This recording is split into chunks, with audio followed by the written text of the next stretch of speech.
Hello, and welcome to the Three Peak Master Leadership Experience. My name is Mina Vlahos, and I'm joined by Dr. Mazen Hadab and Chrisana Locke. We are the co-founders of Three Peak Coaching and Solutions, where master leaders build healthy systems. Our company provides coaching and workshops to executive leaders and leadership and well-being workshops to employees. Our topic today is a continuation of a previous podcast, which is all about emotions. And today in specific, we're going to talk about emotions in the workplace. And when we talk about workplace, we are going to be using examples from working in businesses, in corporations, organizations. But work is not just working in a company or a corporation. Work is something we do each and every day. And so as we talk about these topics, I encourage everyone to think broadly about the definition of work and think about how it might apply to your own life. And so if you'd like to pick up with our previous podcast on developing emotional intelligence, we suggest starting there so that you can get a bit of a flavor for what it is to regulate the emotions, process the emotions, understand emotions, and then dive into this topic today as we talk about how that applies in the place of work. So to begin today, I'm going to share a few stories. I'm going to be using myself as an example, and we're going to be having some fun discussions. As I say secretly, maybe these are just my therapy sessions with the two of you. But we're going to be talking about a few stories that I think are illustrative of how an individual might feel within the workplace and illustrate some of the dynamics that might come up when we are at work. So I begin with one story, and from there, we're going to use that to talk about emotions in business. So I used to work at a company, and I was tasked with a pretty big project. This company, they worked with leaders, and they had a model that they were using for 30 years. And for the first time in 30 years, they wanted to replace the model. So my job was to go and do a bunch of research, to come up with a new model, to talk to people in the business, to influence them, to change their opinions, to move this model into the world. And the project ended up being quite big. It took me a year and a half, and it ended up having a bunch of projects under it. And what was interesting was there was one woman I was working with who my head boss and I decided to delegate one of the small pieces of the project to her. And so she got working and she went off kind of off on her own and started working on this project. And the project was big. And one of my frustrations at the time was I didn't feel like I had a lot of resources. So I needed support. I didn't have a lot of people that were working with me. Meanwhile, my colleague who was doing a small piece of the project that rolled up to mine, she ended up getting two people to support her almost full time. And it seemed like she was kind of amassing more and more resources as time went. And so I just focused on doing my thing, and she kind of did her thing. And then at some point, I was invited to a meeting. And in that meeting, it was with my head boss, our whole team, her, me. And without kind of any previous understanding of what the meeting was going to be, she started to share a PowerPoint slide where she basically presented her project and then did a comparison between her project and my project and why her project had all these check marks and was really amazing and was all these things were fulfilled, and how my project had all these red X's, things weren't going right, things weren't doing this, things weren't doing that. Of course, she never talked to me, so I don't even know how she came up with that. She had no idea what I was working on or the status of my project. But I found myself in this meeting where we were in some sort of competition. And I was being told that my project, which was the big project, the umbrella, sucks, and that this small project was actually really good. And everyone was kind of talking, and it ultimately, I didn't have a chance to speak until the last 5 minutes of the meeting when they turned to me and they said, Mino, what do you think? And what was interesting in that moment in time, because this was after I'd worked a lot with my emotions, a lot with personal development, is I actually took a moment to pause and to feel what I was feeling and to see what was happening inside my body. And at that point in time, I was towards the end of the project. I also knew that I wanted to quit. And when I tapped into my body, what I really felt was sadness. And my cognitive side could have potentially thought, oh, you should be angry because someone is competing and someone is, saying bad things about your project. But really, I just felt sadness. And so they were like, what do you think? What do you think? And I said, to be honest right now, I'm not thinking a whole lot. But what I'm feeling right now that's coming up for me is I'm experiencing some sadness. And what I don't really understand is why we're comparing our two projects to one another. And at that point, my 5 minutes was pretty much up, and I had to go to another call with a client. So I said, I have to jump to a client call. So I'll talk to you later about this. And when I talked to colleagues after that, they described it as I dropped a bomb. That, like, oh, I heard in the meeting you dropped a bomb. And I couldn't really understand because all I said was, I'm experiencing sadness. And the group took it like it was an event, like it was an incident. And it was like started to get a reputation of its own as like this big moment that happened in our team. And so one of the things that was illustrative to me was that just by sharing a simple emotion, being honest, it created this huge drama within the team. And ultimately, I was able to talk to my boss and we agreed with the path forward. So everything was fine, everything resolved. But it really surprised me that kind of being honest with the emotions was such a big deal and that everyone really just wanted to hear what I think, but not how I felt. So I really share that story because I open it as one of the things that really taught me that in the workplace, emotions are not always expressed. And even when they are expressed in a healthy way, they're not always received in a way that, at least for me, makes a ton of sense. And so that's what I'll start our conversation with. So, Chrisana, when you hear that story and you hear about, someone just genuinely expressing how they feel, and everyone else goes into this almost like shock that they heard something that was honest, how do you perceive that situation? What do you think is going on with everyone who's taking that in and is surprised by emotional honesty? One thing is that you expressed authentically what you feel. You didn't just have an emotional reaction. You expressed on a deeper level what was going on. So I can see what happened then was then it went round your team that Mino dropped a bomb, but you were being authentic. And then the stories went around that then it grew that you created a drama. Now drama is different to being authentic and being in touch with what emotion you were feeling then. So you were feeling sad. And also in the business org, it's terribly frightening for some to feel that to be authentic and to be in touch and then to express it. So obviously then they all thought it was a big drama, a big bomb, but for you it wasn't. So it's uncomfortable for people to even grapple when someone's authentic in a clear way, in a requesting. You requested, also you have to move on to your next meeting. You didn't make a drama, so it was probably a new scenario for people, and they don't know what to do with it when someone's honestly being healthily authentic with emotional intelligence and not creating drama. And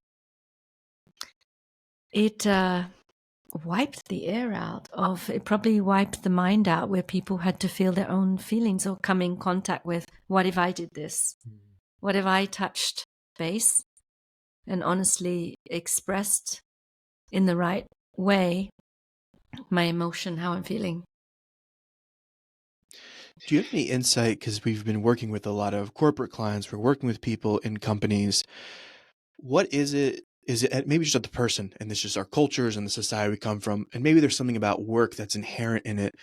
Chrisana, why do you feel that potentially some people are uncomfortable touching the emotions or being authentic in these spaces?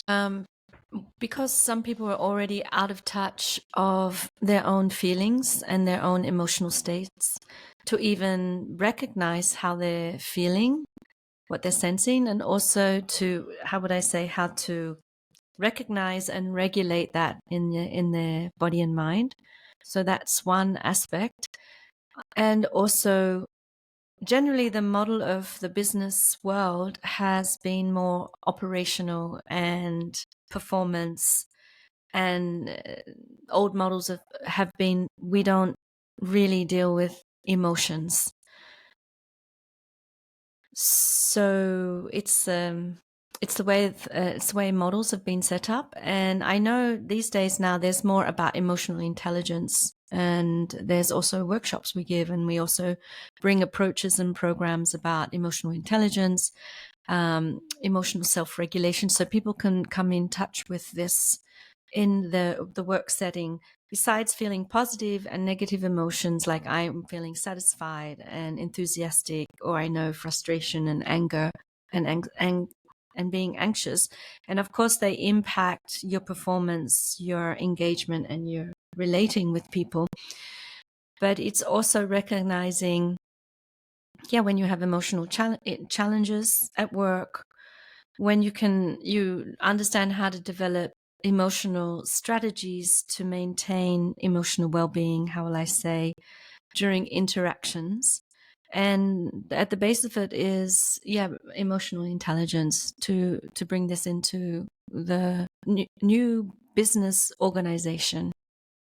I hope that helped. I was just sharing some points. Yes. Mazen, as you hear the story about me communicating just feeling sadness and the reaction that people had, what is your perception of what occurred in that meeting? Like, what is your perception of the folks that went into this shock or surprise when they heard someone was feeling sad? First of all, emotions are not something necessarily welcomed in a business environment, and even less in the society. It's not so much accepted because we do tend to see emotions as weakness. And then we can say, but that's emotions, deal with your emotions. But when we come to work, I want your mind to be clear. So actually, people are not aware that emotions are fully connected to the mind and fully connected influence how we think and how we act. So what happened is when you shared where you were or what happened to you, it created a dissonance, funnily enough. Like everybody, you have to understand cultures, I mean, in a sense, the culture of a company, a culture of a family, the culture of an organization.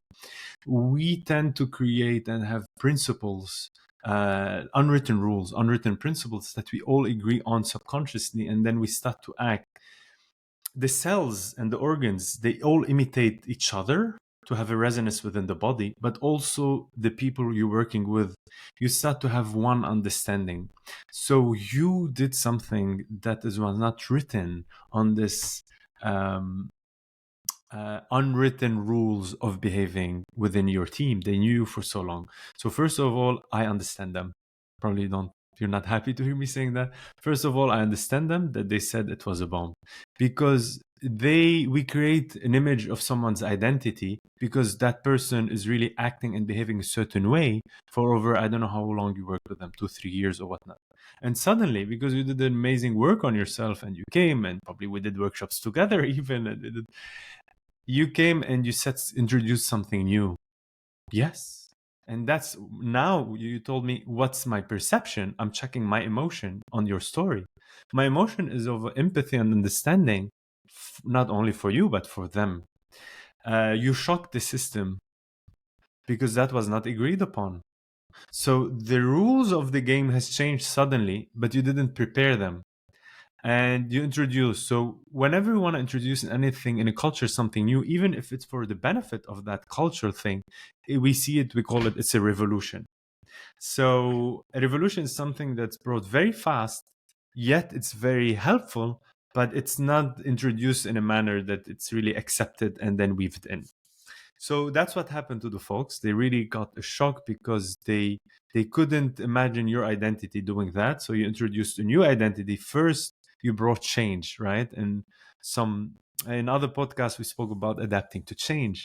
We cannot dissociate emotional intelligence with adapting to change. Like the people who have been following our podcast, you might notice, like we're always constantly talking about different topics, but they are weaved in together. So you brought really brought change. Change bring fear. So what you brought is fear on the table for them. It's a shock moment. So as Krisana said, the minds, our ego mind, in a very healthy, the ego is a part of ourself that create an identity. So we know how to deal with the outside world. Was super shocked And it's like, what do we do now?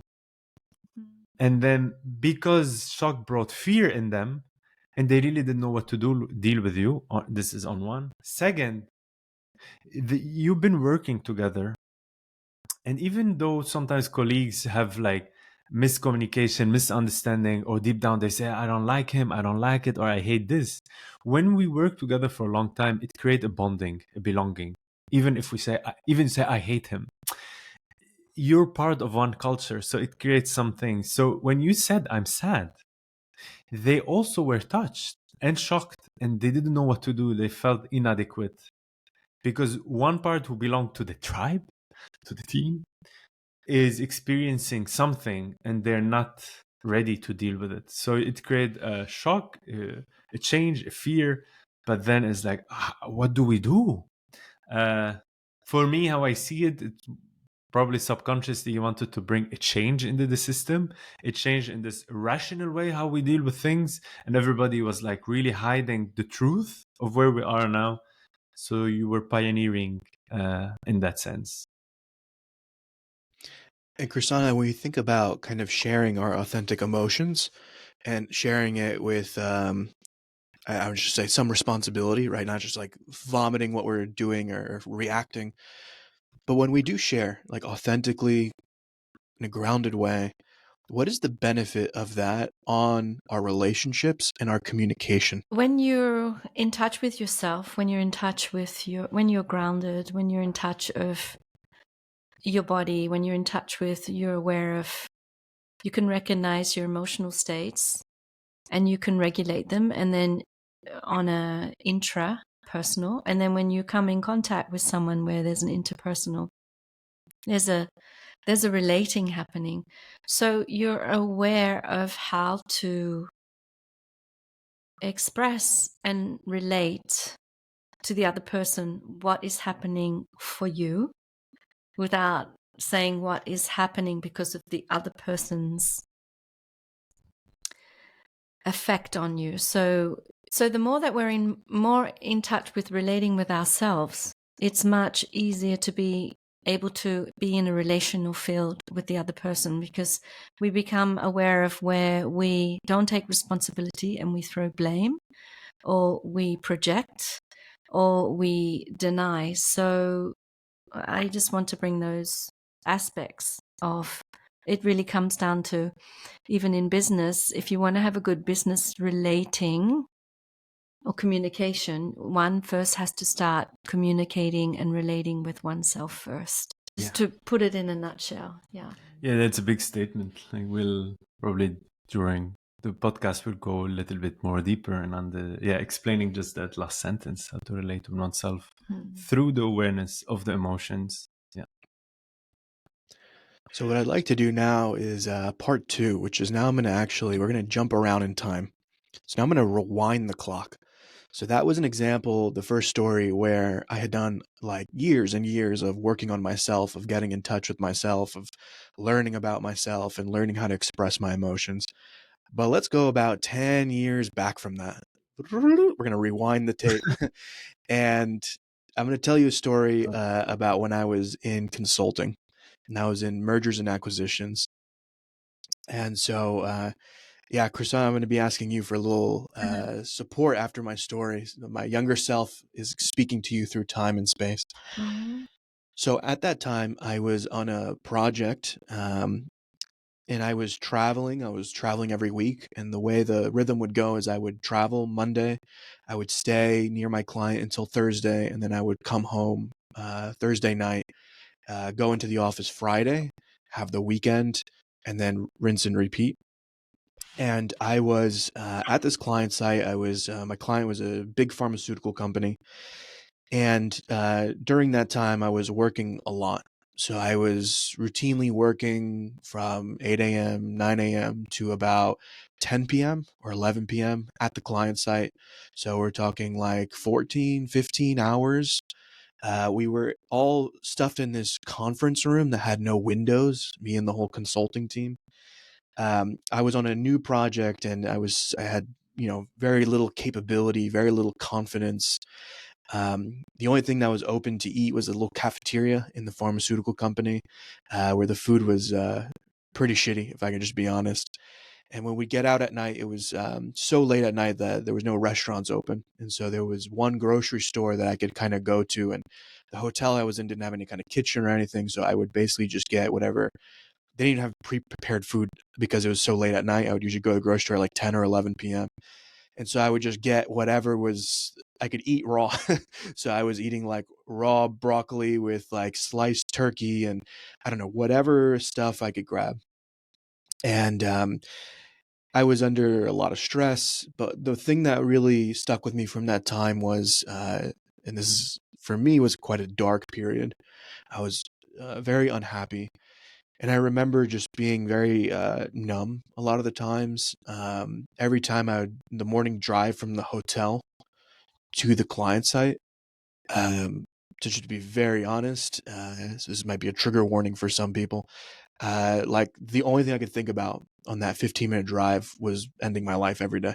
Like I just kept thinking about like what if I just took the steering wheel and just rammed this car into the divider of the highway, and like that was the thought track during my morning commute every day.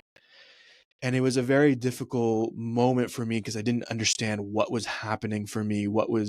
I knew nothing. I didn't understand anything, but I just persevered. That's all I knew probably was just how to persevere, how to just keep going, going, going.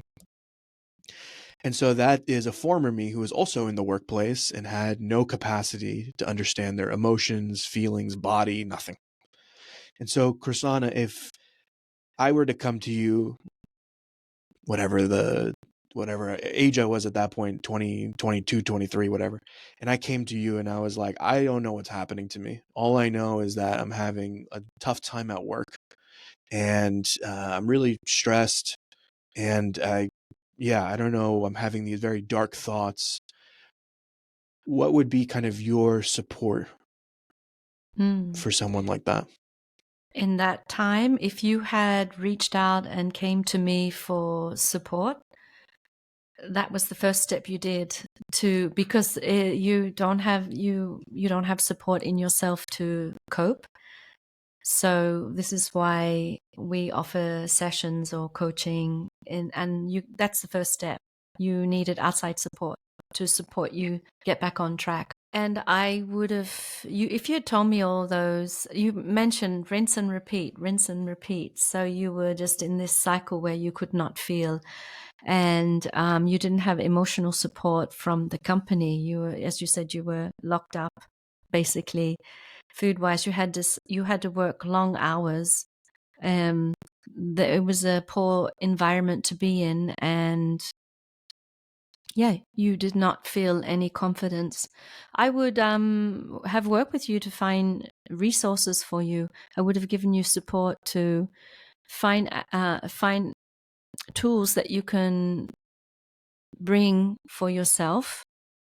So when you're in this work environment, but actually in that time, I would really question. I would question, why are you in this? What is it? Why are you pursuing this type of career?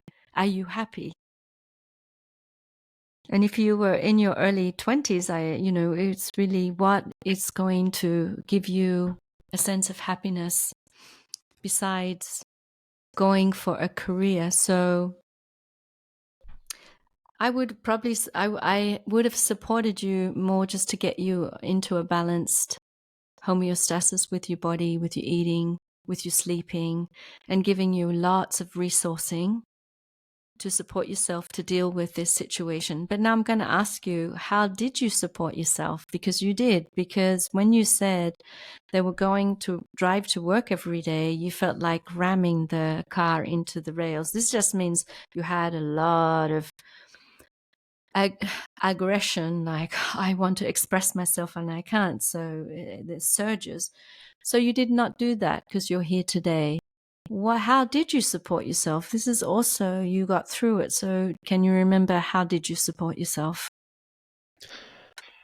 So one, it's fascinating to hear you share about the anger and the aggression, Mm. because again, at that time, I have no memory it resonates with what you're saying, but I have no memory of ever feeling those things.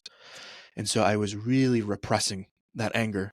I had no clue it was there. Like, that's just not part of the memory at all. Um, for me, how I supported myself at that time was a few things, some like small. One thing was I really like beverages. So I would, every day I would get like one tea, a water, I would get like a soda. Like, I would have like all on my desk, I would have like 3 or 4 drinks at all times. And my team, I don't actually, weirdly now the anger is coming up now, so that's funny. Mm. My team would make fun of me for having drinks, and having so many drinks. Like, it was like, it broke the whatever, again, the culture of the team, where it was like, I don't know, unwritten rule, one drink at a time. But it brought me joy just to have like drinks on my desk that I could pick and choose from, as small as that is. Mm. I tried to befriend people on my team. So there was one individual in particular who I became pretty good friends with, who it was just nice to joke a lot, to make jokes, to have fun. At some point, I think it was probably actually towards the end of the project, I did go and get a therapist. To be honest, I mean, it was, I guess, probably fine for the time, or a step up. It was very cognitive, it was very heady, and in hindsight, I don't know that the therapy really supported much, other than like it did give me a space to go, and it was Mm. someone. Yeah. So if I had addressed it in that time and I would have said, how do you deal with the anger you're feeling? Because if this, and you'd say, what anger? I'm just having these images. So the only way is through the head, through the mind, and it would be getting in contact with your body. So if I had worked with you, then, as you know, some of the work I share, it would have been body based, with breathing, um, bioenergetics, a way to bring yourself into the body so you can have a safe container to express that's been repressed. And it's not to express for the sheer of expressing. So you get in touch with this so you can let go of the pressure that you were under, because it's a big pressure. So I would have brought a lot of body based into, so for people listening, that's how it would have worked. But I would have listened to what you're sharing and then bring in points, bring in the body where you go, I don't know. And then that's the journey where I would work with you.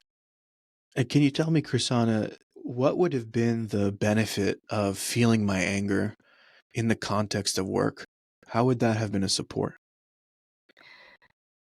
The benefit of feeling your anger in sessions with me is so that you do not explode with your anger in a situation with a client where the coping mechanisms are not intact, and then something could erupt, and then anger could be expressed at the wrong time. So in having sessions or coming to our workshops, it's a way to support yourself in personal development, to help you to take out these weeds, this repressed energy in a healthy way, so that you are grounded and you're able to be in a flow, and you also be able to be responsive, because you don't just freak out at anything. You Thank you. respond. Yeah. My younger self thanks you across time and space for the support. So, Mazen, you're also someone that I can come to for support. So I come to you and, I'm like, dude, my life feels like it's falling apart. Like, I got everything I thought I wanted, but I'm really having dark thoughts at work. I'm really unhappy. My relationship with my girlfriend is like borderline disastrous. Like, I don't know what's going on. I really feel under pressure, but I don't know what's even happening to me. I feel foggy. See, I'll take it in and just I would have like felt, what is the immediate thing you need? Directly this I'm feeling. Because I can give you the theory, but I was like, no, that won't help you. If now I start to explain to you, and that's what happens a lot, you will go even more in your head overthinking. Because whenever we're not connected to emotion, we're overthinking. You coming to me, that means you're overthinking, you're not connected to the body. So the best way to make you feel to connect to the body, I will try my best to make you feel safe. I said, okay, I hear you. So let us, and then first I'll give you this allowance. It's that means if you're here and asking this, that means the feeling of safety has been lost since a while. That's why you're being the anger and everything. You do not feel safe. Regardless why, you're going to say, yes, because I did this. I'm like, yeah, there are lots of self-talk and then really bringing yourself down. The least thing you need at this moment is to beat yourself up. Why? Because that's why you're angry. Because you constantly, every day, you're beating yourself up. So instead of telling you what you should do, and adding more how you're beating yourself up, which is one of the main problem you had, is really make you feel safe, connect a little bit to the body, have a place where you can like, and a place where you are understood. So not much talking and very, very, very little doing, and really, yeah, open a chance for you to be present with yourself and slowly give in titration just to at least feel in a very healthy manner. Not your everything, but just like bits by bits. Because from safety, this is when we can start touching and feeling our emotions.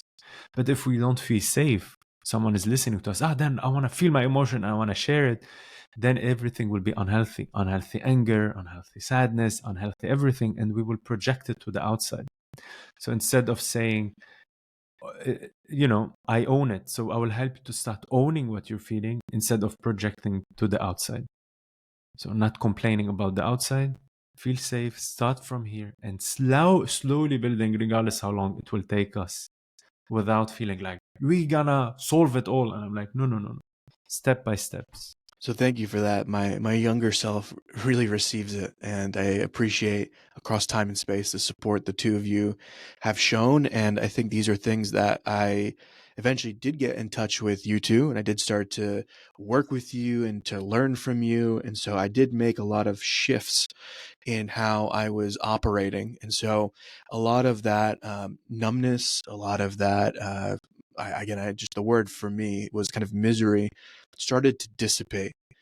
And now I'd like to move to another example. So now we're going to skip forward in time a few years. And so this is kind of the middle of the journey for me. So we started where I was talking about the project with the woman and expressing sadness. So that was kind of the end of my corporate career. I talked about more towards the beginning with being at the pharmaceutical company and being depressed. So now we're in the middle. And in this third story, I had started to work on my emotions. I started to realize that I had tons and tons and tons of anger that were repressed. So I started to find spaces to actually feel my anger. And I entered a period of life, a season of life where I said, you know what, I need to really feel this and express it. And I even at times gave myself permission to say, I've been so bottled up and I so much want to be perfect that I'm even going to allow myself to be imperfect in how I share this anger. So I'm going to allow myself to even quote unquote unhealthily share my anger. Like just say it. Just say the thing. Just be angry. It's okay. It's allowed. But as we enter story number 3, the situation was this was during the COVID period. And so I think I've shared this in a podcast before, but I live in New York City. And so I spent the duration of the lockdowns in a basement in Brooklyn. So I was in a very kind of confined space, didn't really have access to like sunlight or kind of basic things. And a lot of us went through the lockdowns. So I'm sure a lot of people have similar-ish stories of being confined inside. And then that summer was when there was a lot of protests in the United States with the murder of Mm. George Floyd. So my partner and I decided to join in on one of the protests. And that's probably a story for another day when we talk about stress more. But there was a lot of violence from police. And so we had an incident and there was, we had to basically run home. There was violence. So there was a lot of, for me, activation in my nervous system. And for like a month, I was having a lot of stress. Like I was couldn't sleep. I was having nightmares. And just, yeah, generally like my mood was all over the place. And it was during that time at work where I perceived my boss at the time was kind of not doing his role. was not doing his tasks. So we had clients, and as we were trying to service our clients, he would miss deadlines, he wouldn't communicate, he would say stuff and then do different things, or like just it was stuff that was very aggravating. And I remember at that time, again, I was like, okay, I can now feel my anger, but it was a very uncontained fire that was kind of raging within me. And so I'm also a clever guy, and having I've been moving away from my manipulative side, but I used to be quite manipulative. And so at some point I was like, man, this isn't working. So what? It didn't exactly happen this linearly, but somewhere along the way I was like, let me do a coup. Let me organize the whole team and go to my boss's boss and give feedback and try and get something moving here. And so I rallied around. I had all these, backdoor meetings with all my colleagues. I was telling them, this is what's happening. This is what's happening. And I was very passionate. I was very emotive, very dramatic. I was very angry. I had a lot of rage. And I was like, this, and this. And then I went to the next person, this, and this. And then once I had one person, I'd be like, okay, I go to the third and say, it's two of us that actually feel this way. And then when it was three, I went, it's four. So I organized the whole group. And then we had a meeting with the boss's boss and just whatever, did the coup. Uh, Ultimately, nothing really came of it. Like whatever, some feedback was given to my boss. He had, it seemed like, a lot of feelings of kind of betrayal and sadness, but he didn't really verbalize that to us. He kind of just internalized everything. And then from there, nothing really happened. Nothing really changed. And it was a moment where I had a lot of, again, frustration, anger. And so I would like to use this as a different example of emotions in the workplace. And I know with 3P Coaching and Solutions, our company, now being on the other side of it, I can say we go and support businesses where this exact thing happens. And so it's kind of funny to now see it from the other side. But let me start with Krisanna. So you hear some of the things that were going on, right? This kind of youngish guy. He's feeling his anger, right? So before we said, you need to feel your anger. All right, I felt my anger, and then I staged a coup. So when you hear this story, what do you feel was going on for me? And what would be your kind of support or guidance to a young gentleman such as myself? I would say when I said to get in touch with your anger, to feel your anger, it wasn't now I feel my anger and then throw it on someone. So I just start from the beginning. When you said in 2020, lockdown, you're in shutdown. So basically, in this trapped sensation, and you went to a protest. Everyone goes to a protest because even if it's for good political causes, a protest is to protest, to express something. So you try to channel this, and of course there's going to be violence. At that time there was so many bottled up emotions. So that's one. You said you perceived your boss not doing something right. So what had happened was you perceived he's not doing it right. So you went around and said, I'm right and he's wrong. So this is a big self-righteous anger. So it's not even anger, it's self-righteous. Yeah, it's self-righteousness of I'm right and the other is wrong. Anger in its pure form is an energy. It's an emotion. Something wants to be expressed. And it doesn't go into that the other is good or bad. It's just that something has made you get in touch with a feeling of anger that's been hidden or buried inside of you, or something has brought this emotion up, this fight, flight. So it brings up in the fight. I would have said then that is to get in contact with your anger in other ways. Dancing, boxing, running, yeah. Finding other healthy ways to get in contact, to have, to do boundary work in, being able to assert yourself with a no, but in a safe space, in not in role playing, but not role playing in a business orientated situation. I know these days there's a lot where companies now do role play. Now there's also virtual role play where you can come into to role play how it is to be in other positions, but come back to yourself to get in contact with your emotions. Dynamic meditation, active meditations, a place, playing football, sports where you can move this energy that wants to be expressed. That's what I would have said. And to understand what is self-righteousness and what is feeling your anger. Mazen, so I come to you, right? Younger me comes to you. I probably did come to you, but let's play it out again. Round 2 now. We've been doing these lockdowns, and oh man, it's tough. And now I went to the protest, and that was difficult. And then I did a coup against my boss, and that failed. And like I'm just so frustrated and angry, and So, what support would you give younger me? I'm gonna use the F word, and I'm gonna start with, "What the fuck are you doing?" I will look at you like, "What the fuck are you doing?" And you're gonna be like, "What are you talking? I come here for support. I'm not judging you. What are you running away from? Why you're throwing your fight on everyone around you? Where are you? What is happening? Why are you blaming the world about something? You have an internal fight because you disrespected on multiple times your boundaries. Hence, I give another definition why anger is there. Anger is to create a healthy boundary. You crossed it before anyone else 1,000,000 times. You felt so angry. Instead of taking responsibility and check where every time you disrespected your boundaries, you went on and wanted to throw it on everyone else through a revolution, through a coup, and saying, the world did that to me. Poor me. So I will tell you, stop playing this victim personality, because now you are the biggest perpetrator.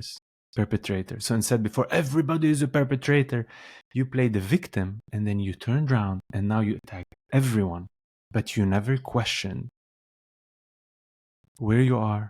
What was your anger trying to tell you? Why you didn't listen really to your anger? Every emotion comes with a message. Tell us where we are at.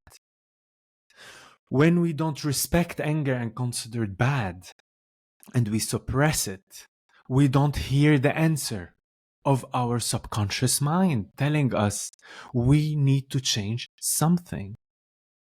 It really goes into and then that will bottle up.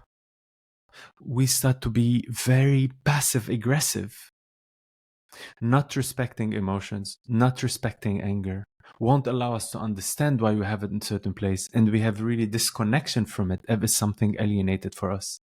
The outcome is we try everything on the outside to use it, but everything will be unhealthy because it's very unconscious, and it's only done to get rid of something that is within you.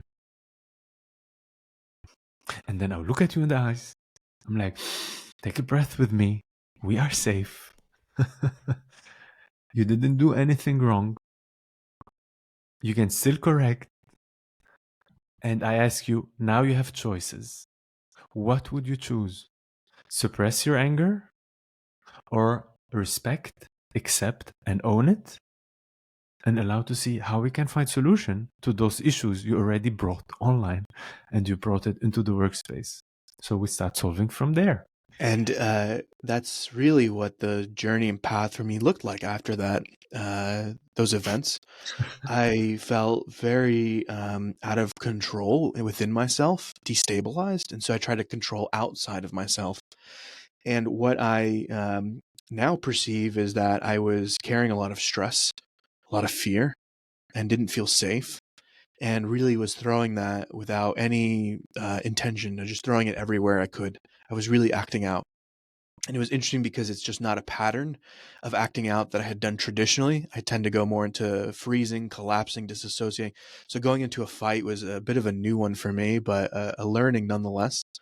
And to your point, Mazen, one thing that was interesting afterwards is I realized I never actually sat down with my boss and tried to give any feedback. I Oh. never once tried to communicate with him. I never once Mm. expressed how I was feeling with him. Instead, I plotted against him. And instead of seeing us as one team, I really created separation. I said, we're the in group, you're the out group. And so I became the biggest bully. And like you said, one of the biggest perpetrators, which is fascinating because younger me, that was one of the big things I never wanted to become. And so I was doing everything in my power not to become the bully. And what did I end up doing was becoming the bully. And so it was a very interesting learning experience. And so through the support of two amazing professionals who give support sessions and workshops called Krisana and Mazen, I was able to kind of get in touch with what was going on with me. And in a moment of meditation, what I realized, what came to me is I need a break. And so for Mm. the first time in my life, I've worked, worked, worked, worked, worked. I've worked like crazy. I've worked like a dog. For the first time in my life, I'm like, I need to stop. And so I chose to take a 2-month unpaid leave from work that fall. And it was the first time in my life I stopped. And I gave myself 2 months to just be. And I allowed myself to just wake up every day with no plan and check in. What's my intention for right now, for this moment? And then in the next moment, what's my intention right now for this moment? I gave myself that gift, and I used this is an exercise that I've done with Krasana many times. I would really constantly just check in and say, if I said yes to my body right now, what would I do? And those 2 months were the most life changing. It was really, and even in that, if I'm honest, the first 2 weeks I moved apartments. So even in that, the first week and a half, 2 weeks, I was packing, moving, unpacking. And the last week was the 2020 United States elections, which was its own kind of mess. So I really had 5 weeks, even just 5 weeks of the 8 I took off where I really did this. So just to say, it doesn't have to be like an infinite amount of time. I took 5 weeks to, if I say yes to my body. And it was the seeds I planted in those 2 months that transformed my life years later. 3P Coaching and Solutions, our business, only exists because I took the 2 months off during that Mm. time. Because it was the first time that I stopped and could feel and realize like all this fear I'm running on, all this survival energy. If I stop working, I'm not going to die. If I stop working, I'm not going to immediately lose everything. I can actually take a break and everything is okay. So I uncoupled something in my mind. And so everyone I've talked to, at least in the United States, because we have a very interesting work culture here, very scarcity run. Everyone I've talked to in the US who's taken time off, it changes their life. It's the first time an American can be like, wow, I can stop working and I'm not going to die. But that's really, I think, in the back of our mind in the US is Mm. if I stop working, I will die. I will lose my health care. I will lose this. I will lose that. And I will die. And the truth is, for most people, everyone I've seen who's taken a break, it's only made their life way, way, way better. They get much more in tune with themselves, what they want, what they need. And even when they re enter the workplace after, they find a way to integrate those two lifestyles a lot more. It creates something that is hard to shake. And so, in the three stories that we told, the three kind of case studies, I'm going to relate it to this concept, this model. It's called organizational commitment, which is why do people show up to work every day? And depending on why they show up to work every day, their motivation, you get different outcomes.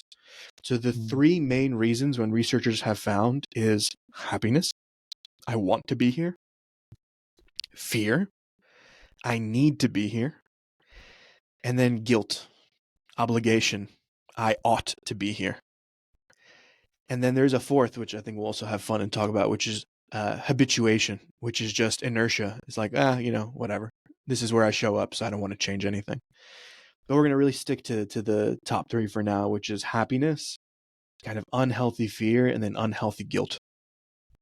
If I relate to my own stories, when I was working on the first story where I was kind of expressing my sadness, I was really enjoying that period of work for the first time, really proud of my life. I enjoyed Mm. doing research. I enjoyed contributing to the company. I enjoyed not being client facing for a moment in my life. And so I actually wanted to be there. I didn't feel any pressure. Then, as I think about the time I was working with the pharmaceutical company, that's when I felt tons of guilt. I felt really, really like intense forms of guilt.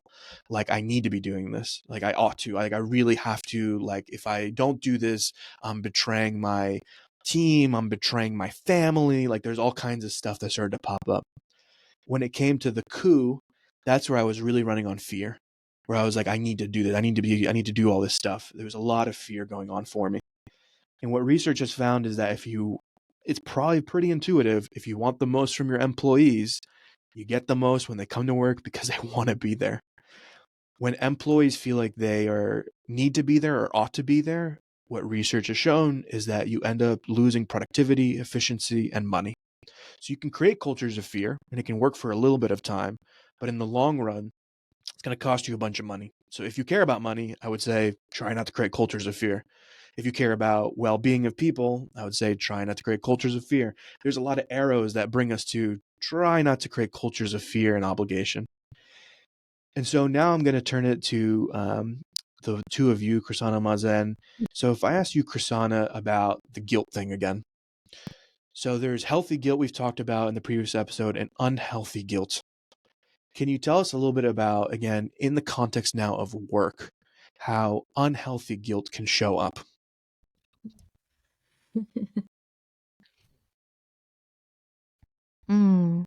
Unhealthy guilt can show up when you have got a work that your family is so overjoyed that you have this position in a career, and it benefits them to feel good that my son or my daughter or is doing something that they would really like to have done.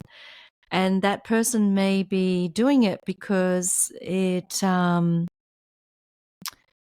makes the family happy. But if the person in that choice of work realizes they're not happy in it, they will feel guilty that they want to change their career or their work, so they don't.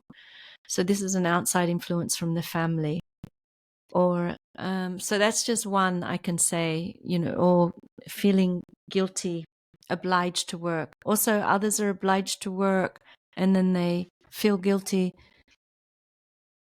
because they haven't really I'm feeling guilty to do this work because I haven't looked and stopped and paused to see what other avenues of work I would like to work in. So I just feel obliged. When you said guilt and obliged, because it's just like a dead end. There's no way out. So I start feeling obliged, as you said, with the guilt. So it's really tapping in again, like what type of work would you like to do? What type of work, finding the work you love and allowing that possibility, that creativity to open up, that there are possibilities. So that's how I would frame it at this moment. And then survival as well. Like people may be working in some industries that people say, how can you? But sometimes they're doing that because, yes, it's a mean of taking care of money for the family, providing for the family. So they don't look beyond if the company they're working for, an industry, is bad for the environment. They are trying to meet their own survival needs on another level inside their family. So guilt, being obliged, I would look on a more personal level. So Mazen, I come to you, and now I'm going back again to that moment with the pharmaceutical company where I was feeling quite depressed, and I'm like, I have actually had a chance to introspect a little bit. Thank you both for your support. I realize now that I feel a lot of pressure to please my family. So growing up, we're immigrants. I was told you could do three things in life. You could be a lawyer, doctor, and accountant. And I really just they came to this country with nothing. We've built ourselves up. I'm sitting here and I'm doing finance and I'm really trying, but I'm really afraid that they're going to judge me if I leave this job and do something else. How would you support that young man? I said it once in the other podcast. I'm gonna say it now. I'll start with this explanation. it might feel very, it's an example of thing, so it shouldn't be taken as, oh, that's the only truth. I will start by saying there are two categories in the world when it comes to our emotional expression: implosive and explosive. Implosive are the ones who suppress their anger and express their fear. Explosive, who are the one who suppress their fear and then express their anger. So first I'm checking which category you belong in the most primal of all emotions: fear, guilt, and anger. So that means if what I tell you doesn't apply for someone who's more on the explosive side. I'm gonna go explaining just the two. On the explosive side, we go and blame them. Oh, they're very aggressive. On the implosive side, that they more have the fear present and suppress anger, they're so nice because they become people pleaser. But they are the most passive aggressive. So we're either this or that, but also does not mean it's a profile for life. We can fluctuate between both. I've been all my life more the implosive, so passive aggressive, but then I changed. Then at certain point working on myself, something shifted.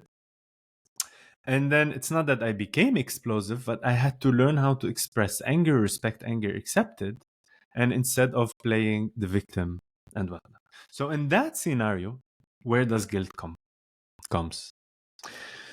When we feel guilt, if you belong to the more implosive profile, you will immediately be taken by the main dominant emotion that you express and feel, which is really take on you, which is fear. Then you feel guilty because of your upbringing or your genetic line or your culture, and then you feel, oh my God, and that fear will breed the incentive for you to go do the work. But since you're doing the work based on fear that comes from the guilt to belong to the family, it starts to bring in you so much inner anger and revolt because you hate all of that. You're doing it for a wrong reason. So this one I'm advising now doesn't apply to someone who are explosive, because when they feel guilt, they suppress fear and say, but I'm not afraid. And then they will go and then bring anger. So when they feel guilt, they become angry. And they start pushing and putting boundaries, but actually it's unhealthy boundaries. Because the root of it, the guilt and fear, are coupled so much together. So see, it's a completely different thing. I will be working with someone who's explosive with guilt. First, to make them accept that fear is okay. It's not an emotion that makes you feel weaker. That it's okay. I'm like, no. Many times we've played with more explosive people. I'm said, yeah, because there's fear. Fear? No, never, not me. I'm like, I know upbringing, it was really a way to find our own autonomy and then really go through challenges. But this is our primal, most survival energy and emotions that we go through it. So that's the differentiation between both two. And then for you, I will explain that. For someone else, I will see what's really the primal. I'll go to the root of it. And as I look at the example of the coup, so it's because, like you said, it is fluctuating, right? So the first one I was more the implosive. I think in the second one I was actually more of the explosive, more characteristic, where I was really unable to admit that I was feeling a lot of fear, and I was so afraid, and so I went into the anger instead of actually managing the fear. And so, Prasanna, if I ask about fear, and you think about fear in the workplace, what is a healthy expression, or what does a healthy fear look like? What's its utility? And what about unhealthy fear? What does that look like in the workplace? So when we're feeling fear, it's not an expression, an outward expression. It's a more that we go into, we have to protect ourselves because it's one of the primary emotions, like, oh, I'm under threat. So it's an indication, be aware. So it's an indication like, is there a threat? Oh no, okay, I'm okay. And then you can come out of this, alertness. But if it's a fear that you already have inside of you and you haven't been able to regulate it, and you put in situations at work where you feel threatened by your own sense of yourself with different situations, having to challenge yourself a little bit more, to express yourself, to be in new teams, to get to have a good performance at work. It can bring up a lot of fear for people. Other people, it's like, yeah, I'm super motivated, I'll take the challenge. But if you're on the more fear orientated, what will start happening is that you'll get irritated, and then you'll start to not express yourself so much. You'll go more into mental processes to try and rationalize your way out of dealing with what is happening. So fear response in the body is more of an inward pulling, and it feels like you kind of withdraw a bit, and your orientation with your eyes would be to look around to see if it's all safe. So it's a movement where your expression goes more inside of your body, deep in the belly, and you try to hide any expression. So if you do it a lot, you can start to feel numb, as you had said. You can also feel like it's very hard to stay in communication because you will go a lot more into your head and stories. So a healthy fear at work is just to acknowledge when, I'm feeling nervous. And this could be because, why am I nervous? So this is meaning that I'm having a fear response, or we call it a flight response.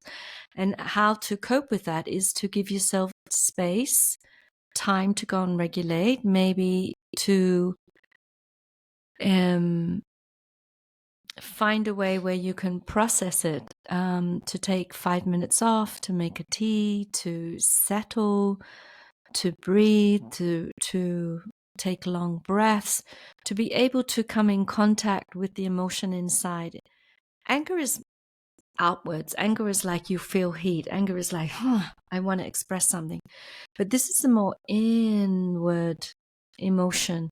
And it's really coming in contact and feeling the fear and then allowing, usually when you get in contact with it, there's a bit of a trembling in the body. There's a bit of not feeling so safe. But if you breathe and slow down and have your feet on the ground and connect with yourself, you can move through fear. You can move through it in a safe way. And also, even with your partner or with intimate friends, you can practice at home being in touch with when you notice the emotion of fear is coming, and to honestly share, like, right now I don't feel so safe because right now I'm just feeling fear about something, and to acknowledge it on your body level and not to give yourself a hard time about it, and it usually then can pass.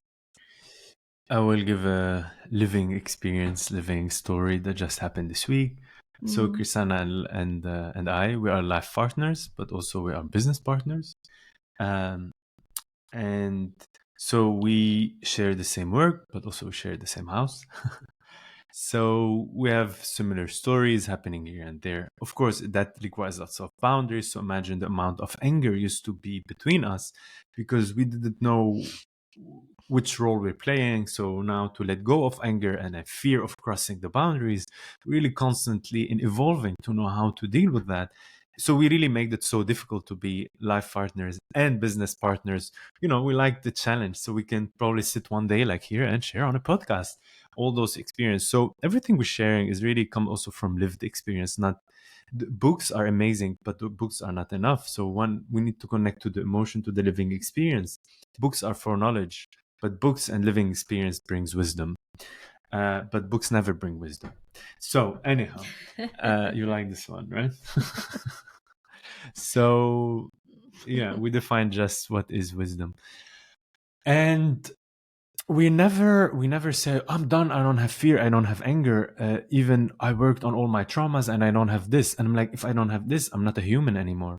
So first, to accept that even the deep work I do on myself and this, those emotions, when they come, I have to know how to own them. The idea of healing and supporting myself in the workplace or in my private life is not to get rid of those emotions, which is mainly the basic root problem of it, is to know how to work through them.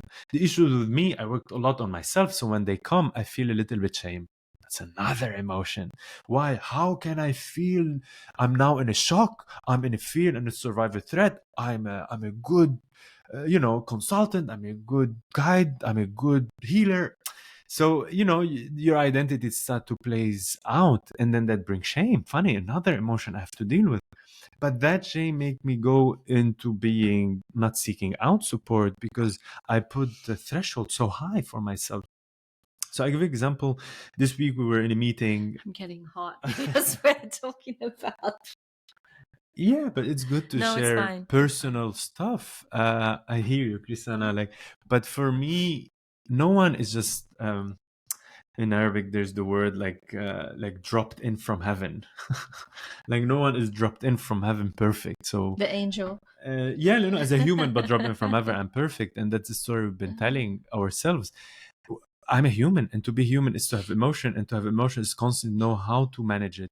Mastering it is not get rid of it, is knowing how to deal and adapt with it, and knowing that emotions are part of who you are, and they only come as messages. They don't define who you are, but they are messengers to make you change your way of acting, behaving, speaking, so you improve your environment. So, and then I was in a very shocked space because, sometimes things happens. We were in a meeting, Krisana and I, on the street. They chose a cafe because the other cafe was closed that have like a highway running through, very activating a nervous system. I slept 3 hours the night before because I was finishing some old project. And then in the same time we finished the meeting, I opened my phone, story, somebody asked me something, Chrisana's phone rang, there's a problem at home with the whatever. Things like all of it in the same time. And I saw myself going into really fear response. So right, then I was like, but it does not mean I know how to deal with it. It's just more I'm like, so I thought Chrisana she was on the phone, like, I will follow you. And really, so my first sense was to super control everything, right? That's my reaction. I want to control because I don't feel safe. So I held it together. And then I was like, my brain started to be active. As we explained in the old other podcast, whenever we refuse to feel our emotions because we don't feel safe and afraid. So the brain comes, how to solve it, how to solve it. I sat home, I was really not feeling good. And then at a certain point, I'm like, I am done. I went to Krisana. I said, can I ask you for support? And she said, yeah, what's happening? And for me, I had to get rid of that shame. We are coach, consultant, guide, mentors, and healers. I have to go tell her I'm in a shock or I have a fear response and I don't know how to deal with it. So I had to overcome my ego. And I was like, ugh. And then that was it. And she's like, what's happening to you? And she's really gave me that space. And slowly I'm like, yeah, my brain, and then I started to feel safe. She guided me to feel safe. Again, really just being present. I felt my body. See, look at my breath now. Spontaneous breath. Then I went back and then I'm like, and then slowly I start to embody my body. And then I checked the story. Literally in the story that happened, I don't have a necessary survival threat. Yes, certain things happened, but they were not so dangerous. Then my brain went, but why you felt like this? I'm like, stop the blame. Here comes the guilt and the blame. And I understood my brain is acting out, my ego is acting out. It's like, and Christina was saying, but how do you feel in your body? How do you feel now? And I'm like, actually, I feel good. And I'm like, so we did something, and this has really helped me. But what the huge difference Kisana said can be done as with a partner, or it's like we cannot go ask everyone. It's just but to be with someone safe and then feel the presence and then get rid of our own shame. There's an emotion. Stop being ashamed of our anger. Stop being ashamed of our fear, because this is another of our guilt, because this is another obstacle for on our self-healing. Again, the body heals itself. We just need to be in presence with someone who can be just present with us, of course, and accept us, not like judge us and fight with us. I would also like to say, in that situation when someone can be aware that they're having this response and they need support, because of also we work in this work, it's really for, as I did, I was just like, yeah, how, I didn't even say I'm here, I'm holding space. I didn't say that.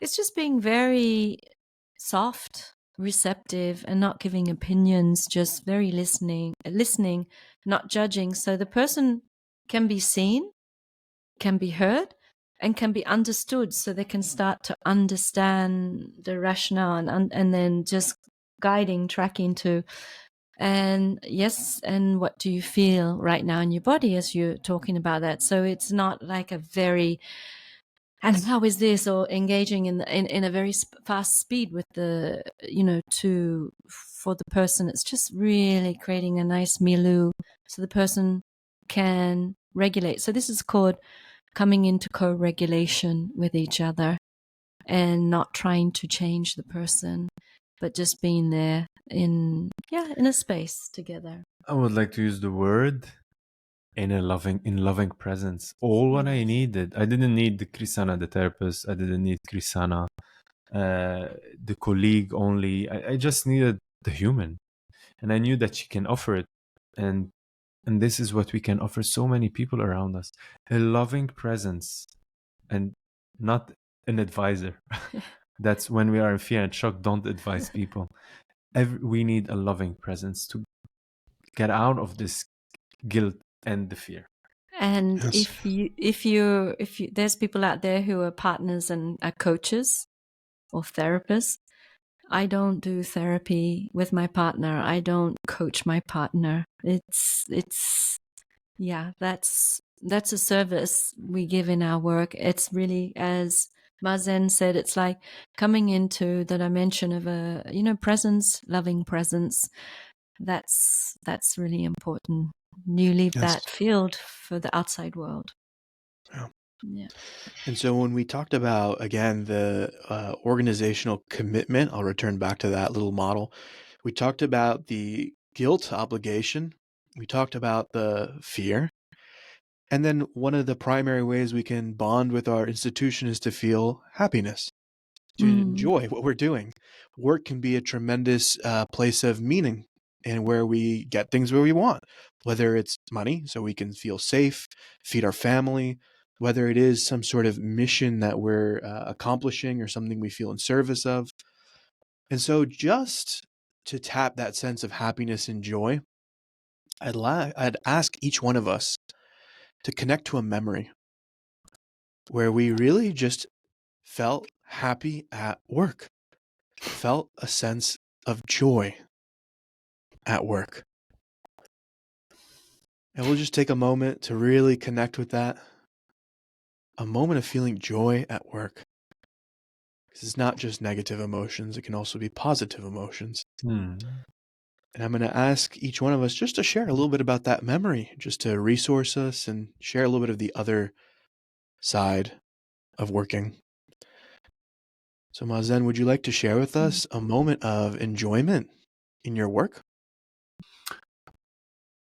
Yeah, it's more of on an introvert note. My enjoyment that comes up again when I said that day I slept 3 hours because I was engaged in reaching joy, and on that night that I stayed awake really late, but I was super happy because I finished something that it's been on my desk since a very long time.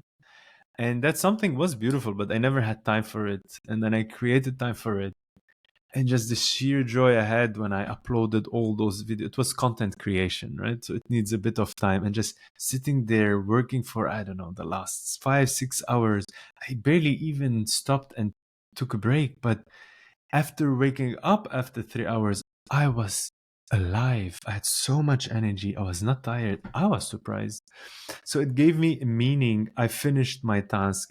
I fulfilled something that I really loved, but I never had time for it. So it was with full motivation. And I love to finish tasks. So I'm like, that I love. And then like, whew, and that gave me lots of joy back, lots of aliveness in the body. Yeah. Thank you. Chrisana, what memory do you connect to that brings you enjoyment in a work context? Oh, when you said this, I have many memories of work context and happiness. And what gives me happiness, what gives me joy is when we have our meetings or when we're working on something, but basically it's in a relational field.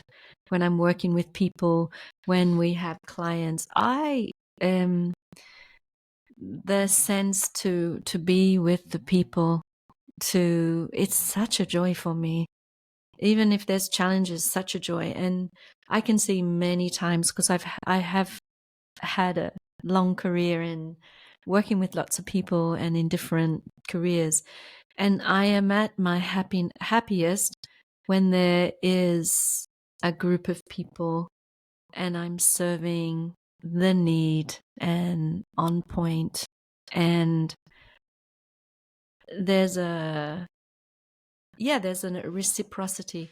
I even know at this stage with the learning and development that I'm furthering in our work, it's really like the intention, the people I'm meeting outside, the people it gives me great joy. It gives me great joy. And I'm also aware that gives me great joy and gives me great joy working with people. And I also know it's so fulfilling. And then it also throws me into the joy and happiness when I'm also by myself, because I'm so filled up. And then I know that it takes me into a deep silence of myself. So the relational field, yeah. For me, Mino. what came up was the first workshop that we delivered for 3Peak Coaching and Solutions to a client. And we were outside of Amsterdam in Holland, and we were doing a beautiful 2 days, I believe it was, on leadership development, team development. And I just remember while I was in the workshop, I'm so focused on the people in front of me and so in service of the people in front of me. And there was these little glimmering moments where I had to remind myself, like, think about yourself almost in a way, like take it in and think about yourself for 2 seconds, because this vision you've had is now a reality. And I remember it was after the workshop finally completed, everyone left, they got in their cars, go back to Germany. And we were there, the three of us. And that's when it really sunk in for me, where I was like, what we produced felt like magic to me.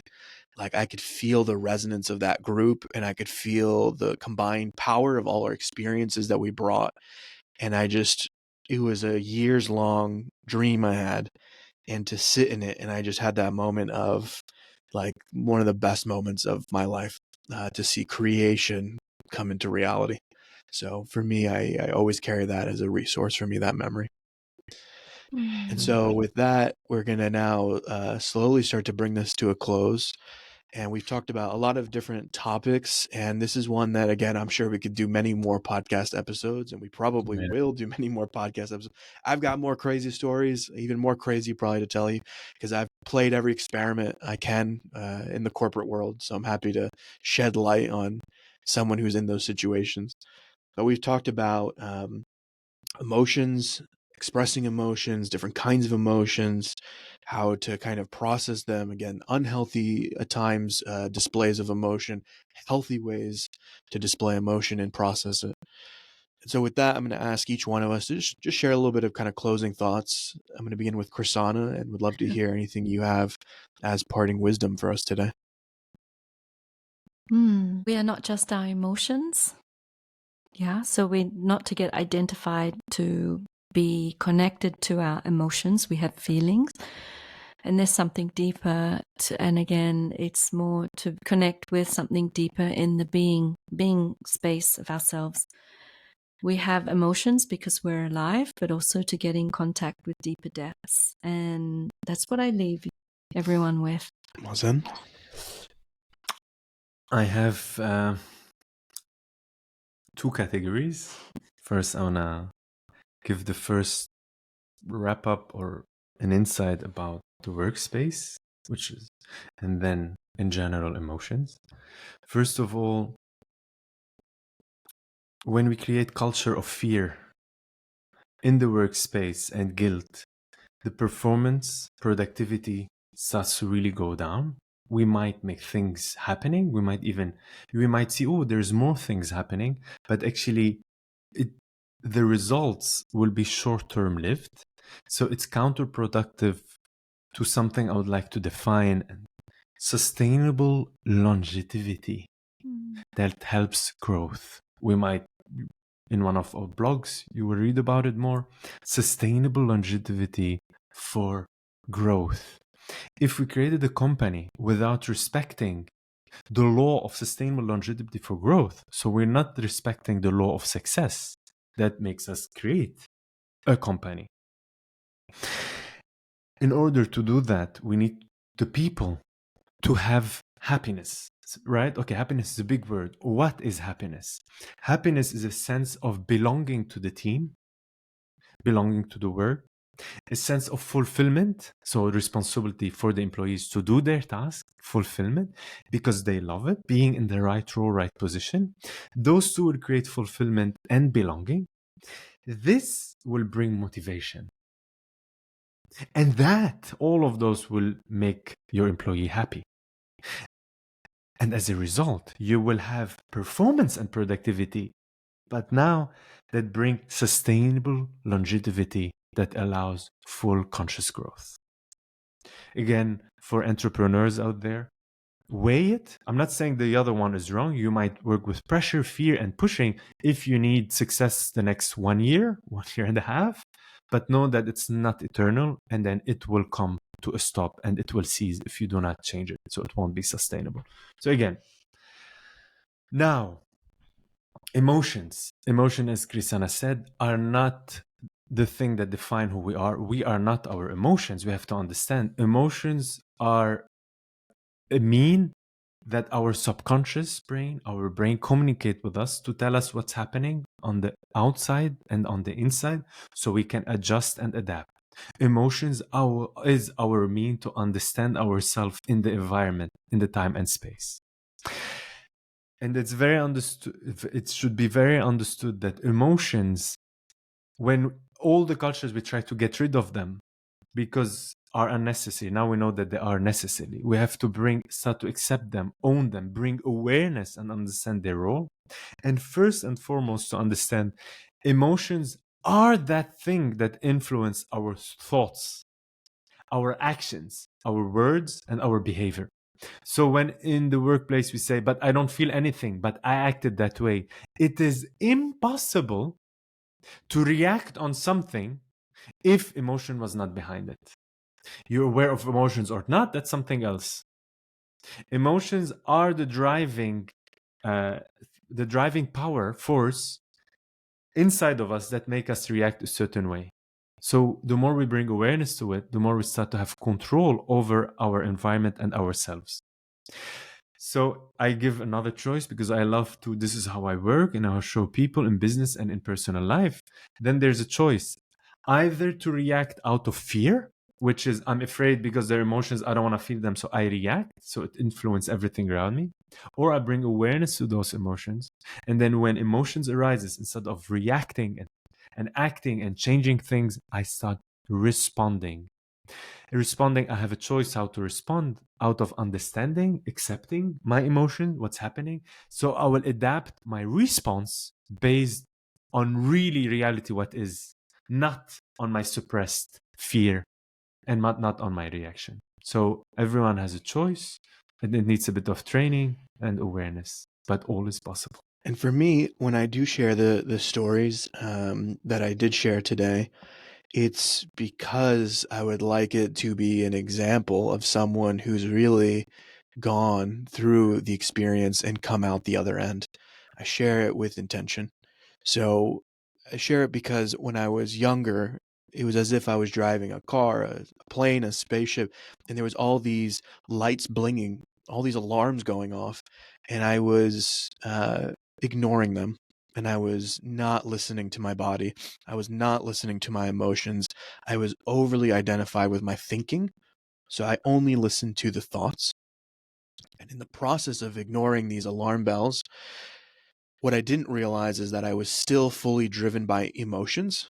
So that whether I chose to look at them or not, I was going to be driven by those emotions anyways. And what I didn't understand is that I was loyal to some emotions over others.